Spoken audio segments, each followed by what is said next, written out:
Good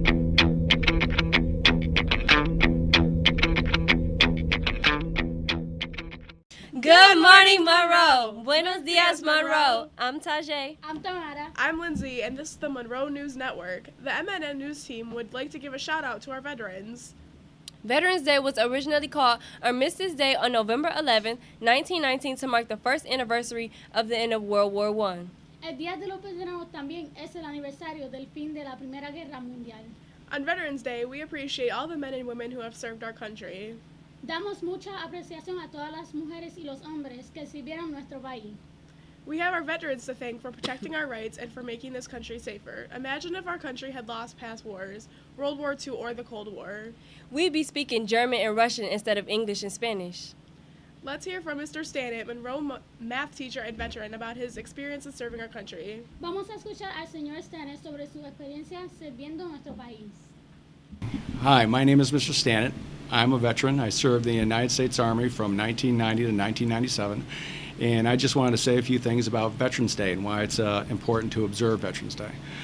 There are a lot of people in the United States that serve in the military. A lot of them make sacrifices on a daily basis that you wouldn't consider too much of a hardship. They get deployed frequently, spending time away from families. And that's probably the greatest hardship. When I was in the military, I was single, unmarried, but I served with a lot of people that were married, had children, and that was one of the biggest things that they enjoyed coming back to, was seeing their family, seeing their kids, getting back to a semi-normal routine. Some of the things I miss about being in the military was having a sense of purpose on a daily basis, being part of something bigger than yourself, and waking up each day ready to do something that would help somebody. You may not have met them yet, but somewhere either the next day or further on down the road. All right, thank you. A ver qué piensan nuestros Monrovians del problema más grave de nuestro país. Ahora llegó la palabra de la calle. And now it's time for Word on the Street. Street. What is the biggest threat to our country right now? So my answer to the problems nationally and with our world is that people do not have relationships with each other, and they don't know each other, they don't know anything about each other, they don't know each other's personal stories. So if you know someone and you make a connection with them, the chances decrease greatly that you would create any harm or cause any harm to that person. So if we could build relationships like Dennis Rodman does with North Korea, so if Dennis Rodman can build relationships with North Korea, why can't we? So I think we need to ask him, how does he do that? We don't even know anything about North Korea. We just want to fight with them. So that's my take. I think everyone needs to introduce themselves and build relationships, and then only good things can happen. Peace. Yo pienso que la mayor amenaza que hay en nuestro país ahora es ISIS. Our biggest threat to the U.S. is North Korea because they want to go to war with us, and because Donald Trump, he's starting to threaten them, so they're starting to threaten us. So that's why they talk about the nuclear and stuff. So I think our biggest threat is North Korea. La mayor amenaza son las drogas, las pistolas, las malas compañías y ya, y más nada, las drogas. I think the greatest threat to our country is probably starvation. I think the greatest threat to America is Donald Trump. I think our greatest threat is ISIS. The biggest threat, I think, is that we owe a huge debt to China, which is keeping our stock market going. And if we don't repay it, our stock markets will crash and we'll be set into another Great Depression. Our country is facing many challenges, but for me, I think guns is the biggest problem right now. Hay muchos problemas, pero para este país, en este momento, creo que las armas es el problema grave. I think if there was not so much division in this country, there would not be so much violence. We need more unity. Necesitamos más unidad para tener menos violencia. Community organizations, churches, and Monroe students and staff are uniting to help newly arrived families from Puerto Rico to settle in. We caught up with caring counselor Mr. Detris to share some words of wisdom with us. Y ahora presentamos al señor Detris, consejero cariñoso, para compartir unas palabras de sabiduría con nosotros. Hi, my name is Hector Dietrich, bilingual school counselor.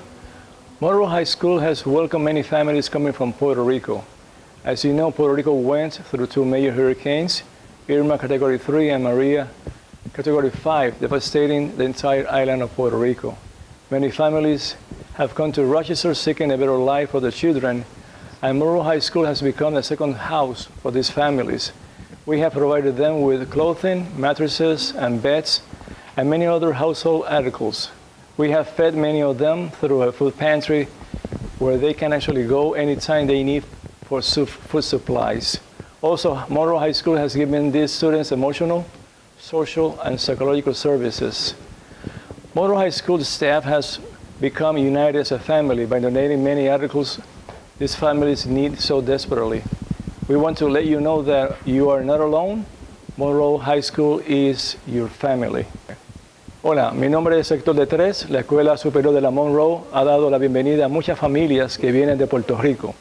Como ustedes saben, Puerto Rico pasó por dos fuertes huracanes, Irma categoría 3 y María categoría 5, devastando la isla de Puerto Rico enteramente.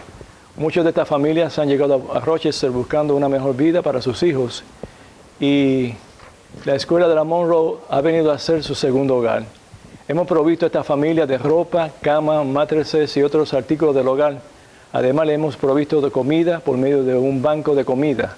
También le hemos dado ayuda emocional, psicológica y social.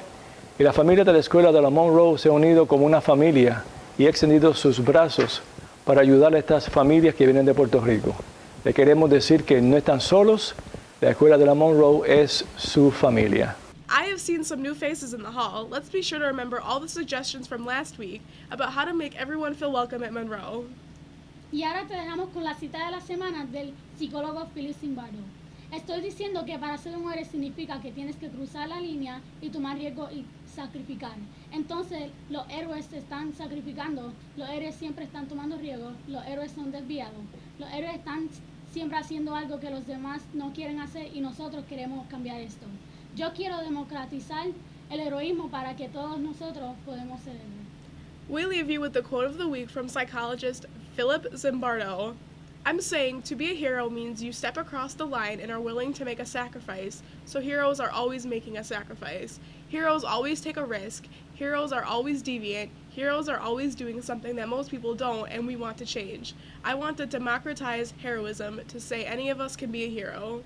That's a wrap for this week. Have a great day, Red Jackets. Tengan un buen día, Red Jackets.